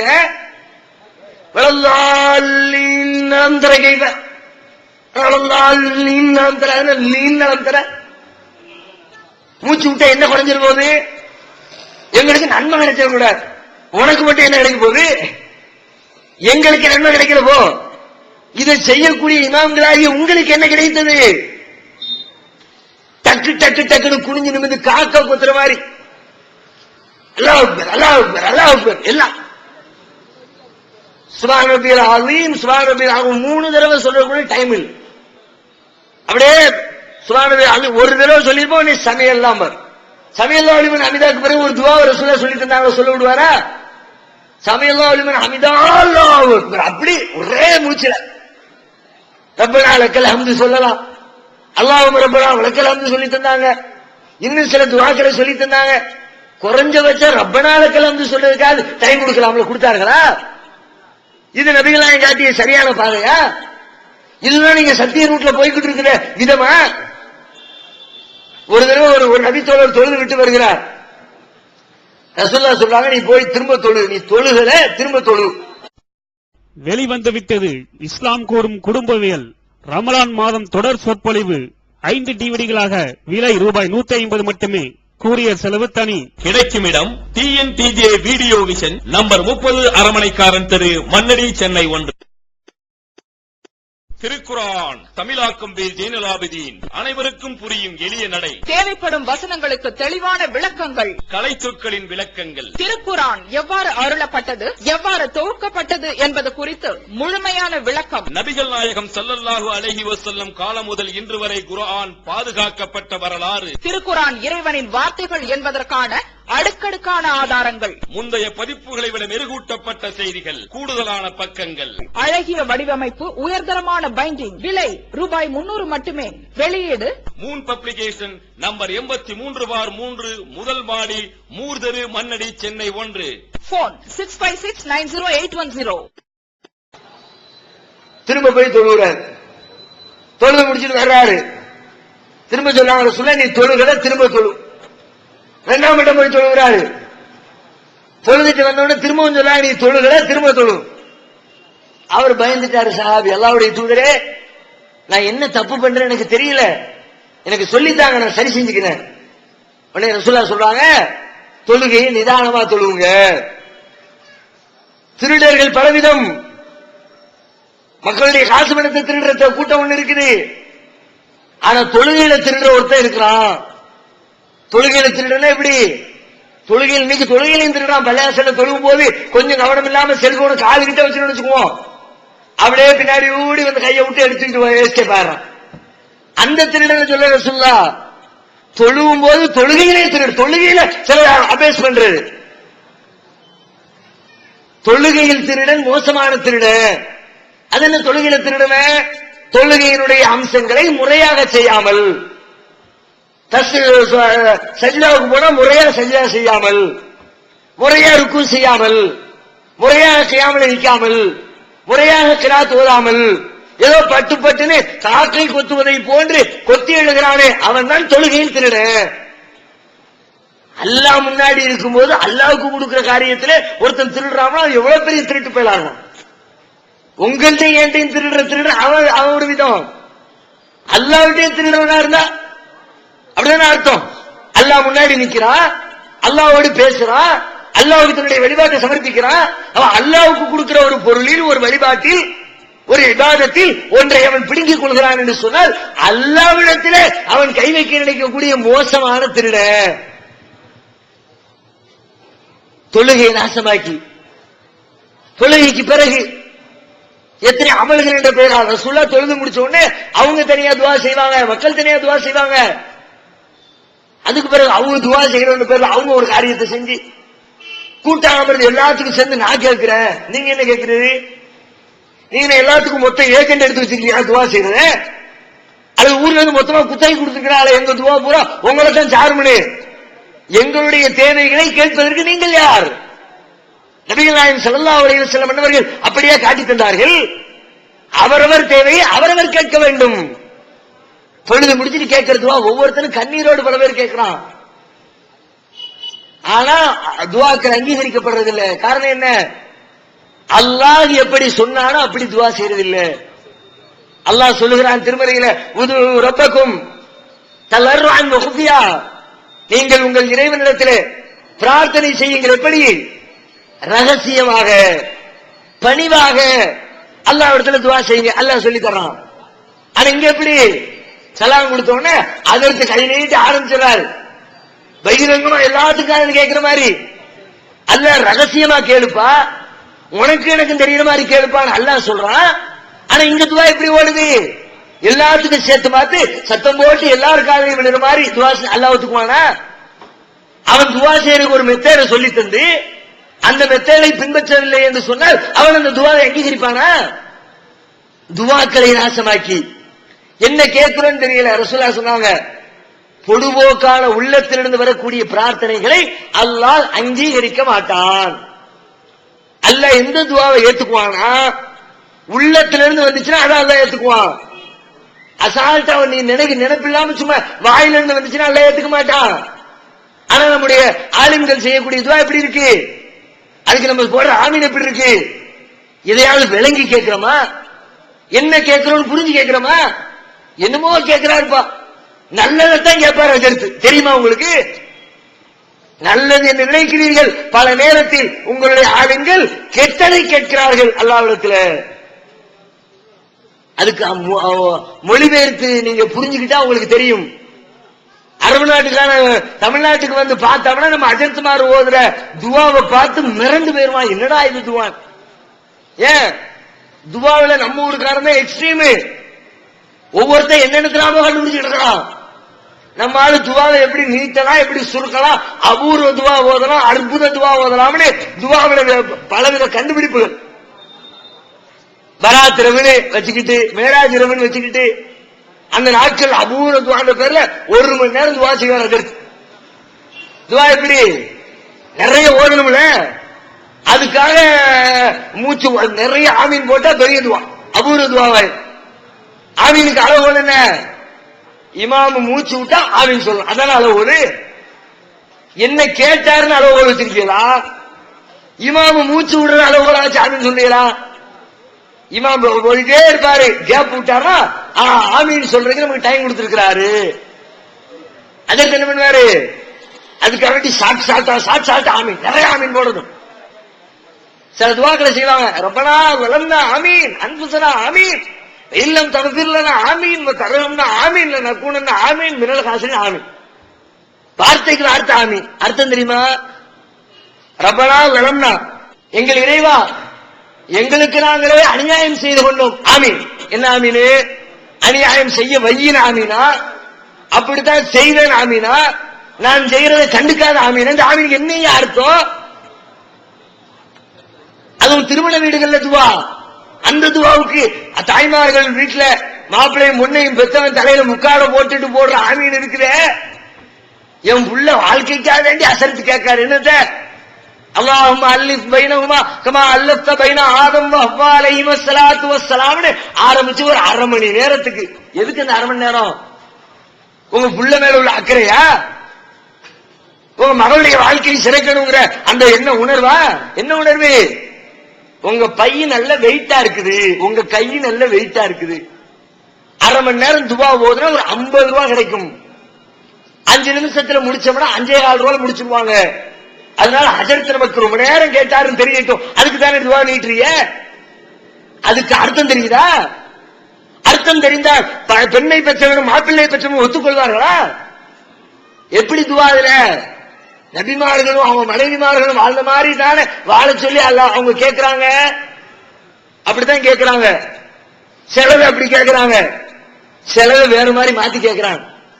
யூசுப் அலைஹிஸ்ஸலாத்தை பத்தி துவா செய்வாங்க. திருமறை குர்ஆன்லயும் நபிநாயகத்துடைய போதனைகளையும் நபிமார்களை பற்றி பல செய்தி சொல்லப்பட்டிருக்குது. நபிமாருடைய மனைவியர்களை பற்றி சில இடங்களில் பெயர் சொல்லப்பட்டிருக்கிறது. மூசா நபிக்கு சொல்லப்பட்டிருக்கு, இப்ராஹிம் அலைஹிஸ்ஸலாத்துக்கு சொல்லப்பட்டிருக்குது, ஆதம் அலைஹிஸ்ஸலாத்துக்கு சொல்லப்பட்டிருக்குது. 1-2 நபிமாருக்கு சொல்லப்பட்டிருக்கு, அவ்வளவுதான். மற்றதெல்லாம் நபிமாரு பேர்லாம் வரல, தேவையில்லை. வரலாற்றில் எது பயன்படுமோ அதைத்தான் எல்லாம் சொல்லுவான். எது தேவையில்லை அதையெல்லாம் சொல்லிக்கிட்டு இன்னைக்கு வரலாறுங்கிற பேர்ல அப்பன் பேரு, மோகம் பேரு, கூட பிறந்தவங்க பேரு, பொண்டாட்டி பேரு, பிறந்த வருஷம், புள்ள பிறந்த வருஷம், அது எத்தனை வருஷத்துல பிறந்த எனக்கு என்ன?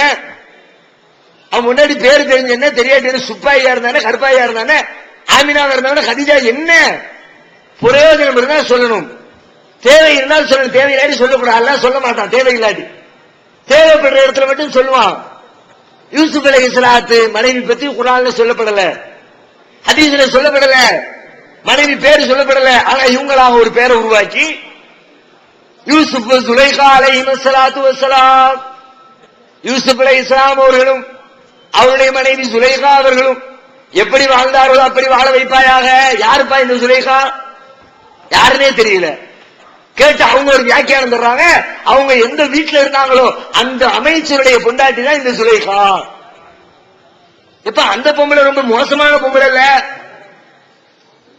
யூசுப் நபியை தப்பான வேலைக்கு அழைச்ச பொம்பளை இல்ல. இல்ல இல்ல, அவங்க 2 பேருக்கு பின்னாடி திருமணம் ஆயிடுச்சு. உங்களுக்கு சொல்லி தந்தது யாரு? தப்பான வேலை செஞ்ச பொம்பளைய யூசுப் அலைஹிஸ்ஸலாத்துடைய கற்பு நெறியை கெடுக்க வேண்டும் என்பதற்காக வேண்டி திட்டம் தீட்டிய ஒரு பெண். அதிலே அந்த பெண் மாட்டிக்கொள்கிற நேரத்தில் அந்த பழியை யூசுப் நபியின் மீதே போட்ட ஒரு பெண். அந்த பெண்ணும் யூசுப் நபியும் வாழ்ந்த வாழ்க்கை வேணுமா? இது மாதிரி உங்க புள்ள, உங்களுடைய மகள், அவங்க கணவனை மாட்டி விடணுமா? அவன் மீது பொய் புகார் சொல்லணுமா?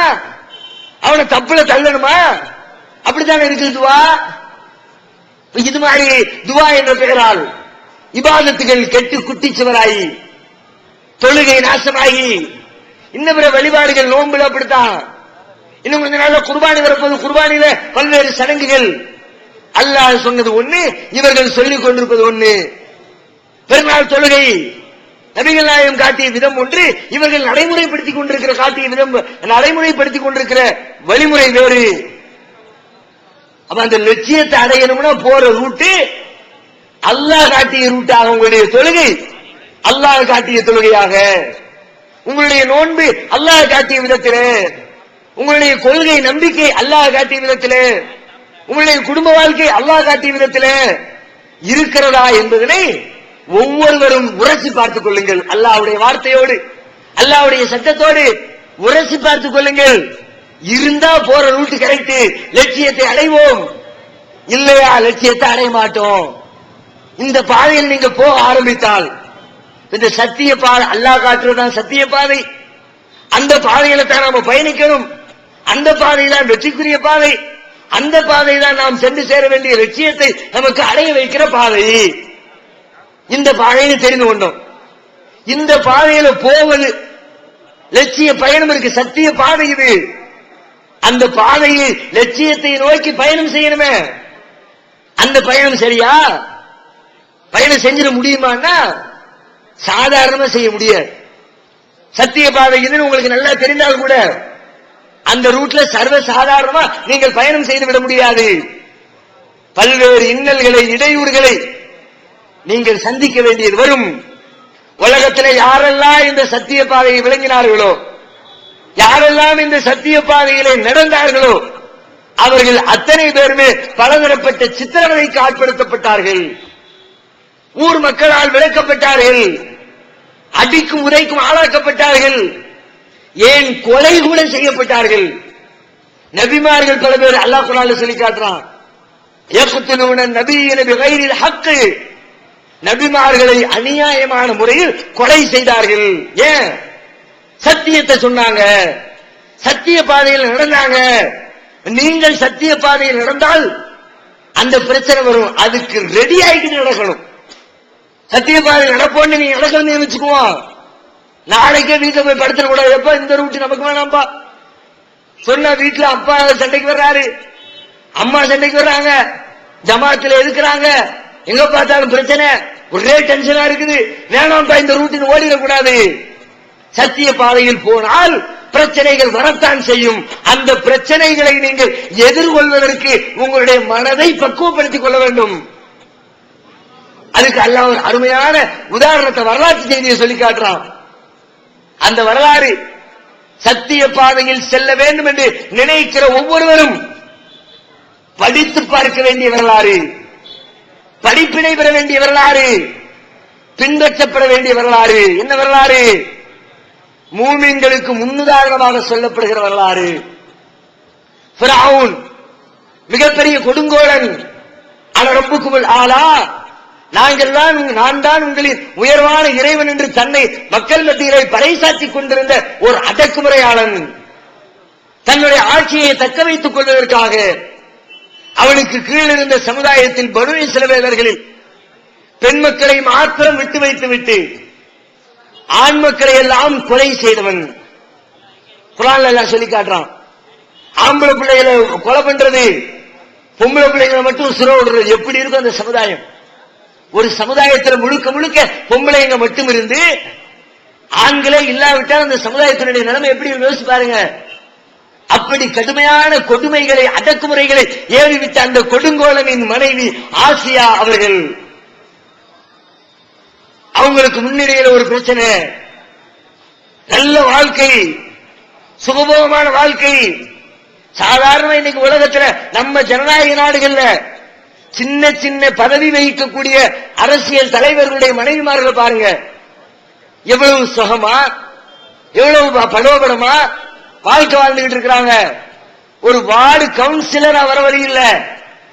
அந்த அம்மாவுக்கு ஒரு பெரிய கிரீடத்தை தூக்கி தலையில வச்ச மாதிரி இருக்கு. ஒரு எம்எல்ஏ மனைவி எப்படி இருக்கிறார், ஒரு எம்பியுடைய மனைவி எப்படி இருக்கிறார், ஒரு முதலமைச்சருடைய மனைவி எப்படி இருக்கிறார், ஒரு ஜனாதிபதியுடைய மனைவி எப்படி இருக்கிறார், யோசிச்சு பாருங்க. ஒரு சாதாரண நாட்டில் ஒரு சின்ன பதவி, அவங்களுடைய மனைவிமாறு ஆடம்பர வாழ்க்கையில மூழ்கி திளைக்கிற பொழுது, ஃபிரௌனுடைய மனைவி பட்டத்து மகாராணி பல்வேறு இன்பங்களை வாழ்க்கையிலே அனுபவித்துக் கொண்டிருந்தவர்கள், விதவிதமான உடைகள், நினைத்து பார்க்க முடியாத அணிகலன்கள், எண்ணி பார்த்திடாத சொகுசான வாழ்க்கை, அப்படிப்பட்ட வாழ்க்கை வாழ்ந்து கொண்டிருந்த அவர்களுக்கு சத்திய பாதை எடுத்து காட்டப்படுகிறது. மூசா அலைஹிஸ்ஸலாம் அவர்கள் சத்தியத்தை பிரச்சாரம் செய்கிறார்கள். நல்ல கண்ணுக்கு முன்னாடி தெரியுது, ஆகா இது சத்திய பாதை, இதுதான் உண்மையான பாதை, இதுதான் மறுமையில வெற்றி பெறக்கூடிய பாதை தெரியுது. அதை தேர்ந்தெடுத்தால் என்ன ஏற்படும்? அதுவும் அவங்களுக்கு தெரியுது. என்ன ஏற்படும்? இந்த அரண்மனை வாழ்க்கையை இழக்க நேரிடும், இந்த ஆடம்பர வாழ்க்கையை துறக்க நேரிடும், இந்த இன்பங்களை எல்லாம் விட்டு ஒழிக்க நேரிடும். விதவிதமான ஆடை அணிய முடியாது, நினைத்து நினைத்து அணிகலன்களை பார்த்து மகிழ்ந்து கொண்டிருக்க முடியாது. பார்க்கிறாங்க, யோசிச்சு பார்க்கிறாங்க, ரெண்டு முன்னாடி நிக்குது. என்ன செஞ்சாங்க? இதுவா அதுவா? இந்த உலகத்தினுடைய சத்திய இந்த ஆடம்பர வாழ்க்கை வேண்டுமா அல்லது மறுமையினுடைய லட்சியம் வேண்டுமா? ரெண்டையும் தராசில தூக்கி வச்சு பார்த்துட்டு மறுமை இலக்கே எனக்கு இலக்கு என்று சொல்லி சத்திய பாதையை கையில் எடுக்கிறாங்க. எடுத்ததனால் வெறுமன ஆடம்பரத்தை இழக்கிறது மட்டுமில்ல, இன்னொரு பக்கத்தில் துன்பமும் சேர்த்து வருது. மூசா நபியை ஏற்றுக்கொண்டதுக்காக வேண்டி ஊர் உலகத்தையும் கொடுமைப்படுத்துற பிராவுனே தன்னுடைய மனைவி விட்டு வைப்பான சும்மா? அவங்களுடைய ஆடை அணிகலன்களை குறைவு செய்வது மாத்திரமல்ல, அவர்களுக்கு கடுமையான கொடுமைகளை, அடக்குமுறைகளை, சொல்லலா துன்பங்களை வாரி இறைக்கிறான். எப்படி இருக்கு யோசிச்சு பாருங்க. சாதாரண லெவல்ல இருக்கிறவங்க கஷ்டப்படுறது ஒரு விதம், புகழுடைய உச்சாணி கொம்பளை இருந்து விட்டு அத்தனை புகழையும் பொன்னையும் பொருளையும் இழந்து விட்டு சாதாரண வாழ்க்கை வாழ முடியல, அதை விட கொடுமையான வாழ்க்கையை வாழ வேண்டால் எத்தனை பெரிய துன்பத்திற்கு அவர்கள் ஆளாகி இருப்பார்கள். அதான் அல்லாஹ் சொல்றான், லரபல்லாஹு மஸலல் லில்லதீன ஆமனு இம்ராஅத் ஃபிரௌன். மூமின்களுக்கு அல்லாஹ் முன்னுதாரணம் சொல்லுகிறான். ஃபிரௌனுடைய மனைவியை எதுல முன்னுதாரணம்? இது காலத் ரப்பி பினிலி இந்தக பைத்தன் ஃபில் ஜன்னா. இறைவா, இந்த கஷ்டங்களை கொடுமைகளை நான் தாங்கிக் கொள்கிறேன், எனக்கு நீ மறுமையில இதற்கு பகரமாக ஒரு மாளிகையை கட்டித்தா. மறுமை லட்சியத்தை அடைவதற்காக இந்த சத்திய பாதையில நான் எவ்வளவு இழக்கிறேன், எனக்கு பிரச்சனைகளை இழக்க தயார், இந்த துன்பங்களை தாங்கிக் கொள்கிறேன், தாங்க தயார். எனக்கு கிடைக்க வேண்டியது மறுமையில் வெற்றி. எனது லட்சியத்தை நான் அடைய வேண்டும், அதற்கு நீ உறுதுணை புரிவாயாக என்று அவர்கள் தனது இறைவனிடத்திலே பிரார்த்தனை செய்த வரலாற்று செய்தியினை திருமறை குர்ஆன் நம்மவர்களுக்கு சொல்லி தந்து, நீயும் பார்த்துக்க, சத்தியத்தை தேர்ந்தெடுத்தா இதுதான் பிரச்சனை. உன் பணத்தை இழக்க நேரிடும், உன்னுடைய செல்வத்தை இழக்க நேரிடும், உன் வாழ்க்கையை இழக்க நேரிடும், கடுமையான எதிர்ப்புகளை சந்திக்க நேரிடும், பல்வேறு இழப்புகளை நீ சந்திக்க நேரிடும். ஆனாலும் அந்த ஆசியா அவர்கள் பிறவுடைய மனைவி அதையெல்லாம் ஏற்றுக்கொண்டு மறுமைக்காக சத்திய பாதையில் நடந்ததை போன்று நீங்களும் நடக்க வேண்டும் என்று சொல்லித் தருகிறார். அப்படிப்பட்ட அந்த வரலாற்றை முன்னுதாரணமாக கொண்டு சத்திய பாதையில் கொஞ்சமும் சருகாமல் அந்த லட்சியத்திற்காக பயணம் செய்து வெற்றி பெறுகிற மக்களாக மாற வேண்டும். அல்லாஹ் ரப்பல் ஆலமீன் நம் அனைவருக்கும் அப்படிப்பட்ட நல்லருளை தந்தருள் புரிவானாக. வாஹிர் தஅவானா அல்ஹம்துலில்லாஹி ரப்பில் ஆலமீன். அஸ்ஸலாமு அலைக்கும் வரஹ்மத்துல்லாஹி வபரகாத்துஹு. அல்லாஹு அக்பர்.